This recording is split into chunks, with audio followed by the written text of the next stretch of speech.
Hello and a very warm welcome.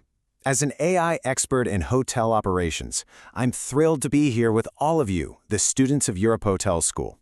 Whether you're at the start of your journey or already making your mark in the industry, we're about to explore what is, without a doubt, the most critical skill for success in modern hospitality: emotional intelligence.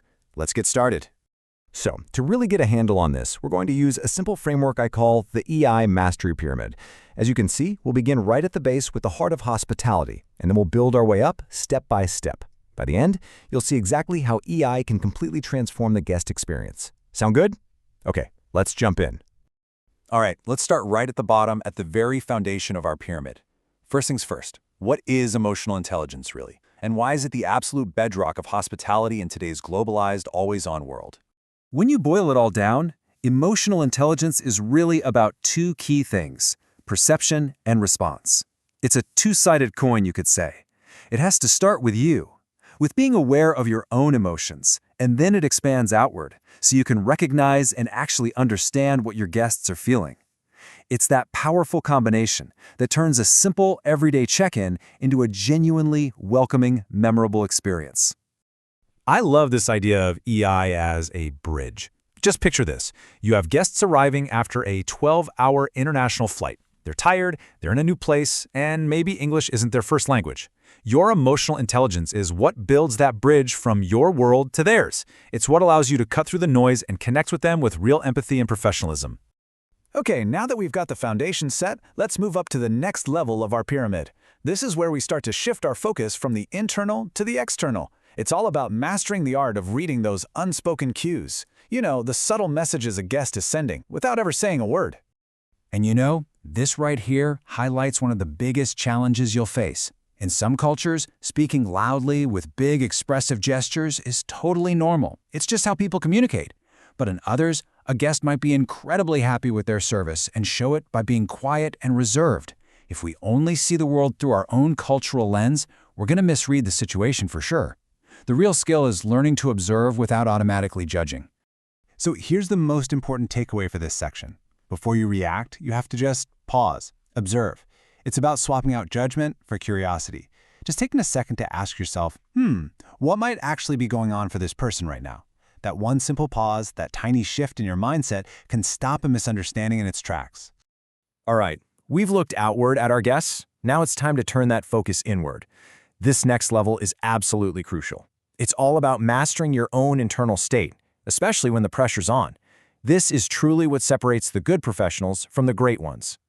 Think about a high-pressure moment. Maybe a guest is frustrated or you're dealing with a really complex problem. These 3 steps become your anchor. First, just acknowledge the stress. Don't pretend it's not there. Second, take a breath. That pause is where you regain control. And third, you consciously choose a response, one that de-escalates the situation and focuses on a solution. This isn't just about being nice. It's a powerful strategic skill that diffuses tension. And now for the really fun part.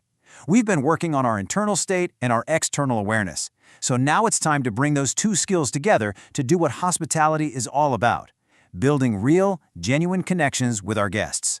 You see, empathy isn't just a feeling we have, it's a series of actions we take. Just look at the skills right here. Actively listening, slowing down your speech, showing you're genuinely interested. These are all practical, concrete ways we send a powerful message that cuts across any cultural or language barrier. And that message is, I'm here to help you, and you are understood. At the end of the day, everything we do is driven by our inner motivation. Are you just going through the motions and completing a checklist, or are you truly invested in making a guest's experience special? When you adapt your style, maybe you're quick and efficient for a business traveler on a tight schedule, or warm and engaging for a family on their dream vacation, it shows that you see them as a unique person. That internal drive is what elevates good service into truly unforgettable hospitality. We have now made it to the very top of our pyramid. And this is where we see that mastering EI isn't just about one-on-one interactions. It creates this powerful ripple effect that can elevate an entire team and even an entire hotel. So the impact is huge. I mean, of course, the guest experience gets better, that's a given. But it's so important to understand that EI also builds stronger teams. Think about it. Our work environments are often incredibly diverse. EI helps colleagues understand and support each other, which leads to much smoother collaboration. And all of that helps create a proactive service culture where everyone is tuned into what guests need. And this, right here, is the ultimate goal. We call it anticipatory service. When your emotional intelligence is finely tuned, you notice the guests struggling with their bags before they even think to ask for help. You see the confused look as they stare at a map, and you're already offering directions. This kind of intuitive service is what truly defines a world-class hospitality professional. As we begin to wrap up, I want you to remember this one thing. Emotional intelligence isn't a box you can just tick and say, okay, I've learned that. It's a living, breathing skill. It's something you're going to practice and refine for your entire career. Every single guest interaction is a new opportunity to learn, to reflect, and to get just a little bit better. So I'll leave you with a question to really think about. Your journey to mastering EI doesn't start when you get your diploma. It starts right now. What's just one small thing you can do tomorrow to start putting these skills into practice? Thank you for your time today.